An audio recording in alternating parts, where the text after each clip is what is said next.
Hi there. Today we're going to talk about the BS of the 5 stages of grief. Did you know that they weren't actually created for grieving families? Truth. So, way back when, in the 50s, Dr. Elizabeth Kubler-Ross created a theory to describe the feelings and emotions that a dying patient would go through after they have received their terminal diagnosis from the doctor. So let's just stop there real quick. Does that apply to you? If you're a grieving mother, probably not.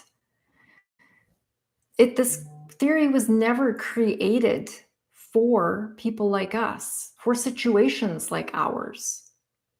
There are so few good grief theories out there. This is by far, hands down, the most popular. And yet it is spread across everything, potentially grief related: divorce, loss of pet, loss of job. People label it grieving and they say you go through the 5 stages. What stage are you at? Well, as a grieving mother, an author, and a grief educator, I am going to point out some very obvious flaws in this theory. Number one, I think anybody who is truly on the grief path knows that there is no end. There is no graduation day. There is no end to stage 5 and you're done. Grief is ongoing. It doesn't stop. It's also not neat. In 5 separate little stages, one ends, the next starts, the next starts. You know what this leads to? Or at least it did for me? It led to a huge feeling of failure. I thought, my grief doesn't look like this. It doesn't feel like this. I must be doing my grief wrong. And I'm not the only one. I've spoken with literally hundreds of grieving mothers. And when this topic comes up, they all say the same thing. I feel like a failure. So I really wish that this theory was maybe retired, put to rest, or just used on that segment of the population that it was actually created for. Grief is messy. I think you've probably all seen the diagram. It's not a smooth line. It's not 5 steps. It's like a bowl of spaghetti. It changes by the day. Sometimes it changes every 5 minutes. I have to say, I don't think I experienced anger. That's just not my situation and not the person I am.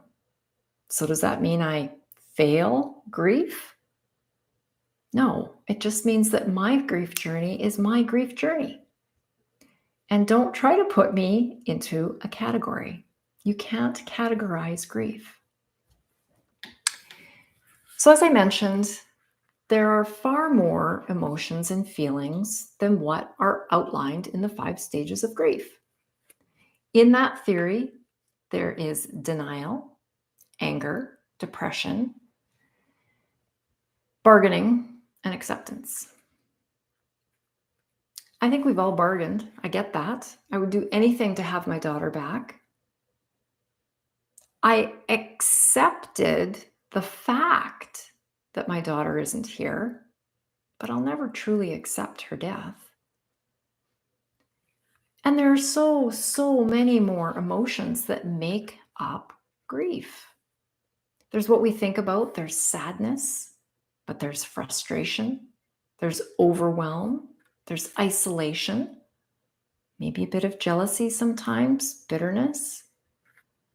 There's a long list of emotions that make up grief. So to label that there's only 5 and set up a theory that there's only 5, I think that's a shortcoming. And as I mentioned, it was never created for us. So that's all I have for you today. I hope that you'll give that some thought and just let it go. And just know that that is not the way you have to grieve and that it's never that way. I would love for you to like, share, and subscribe to my channel so that you will be advised when the next video comes out.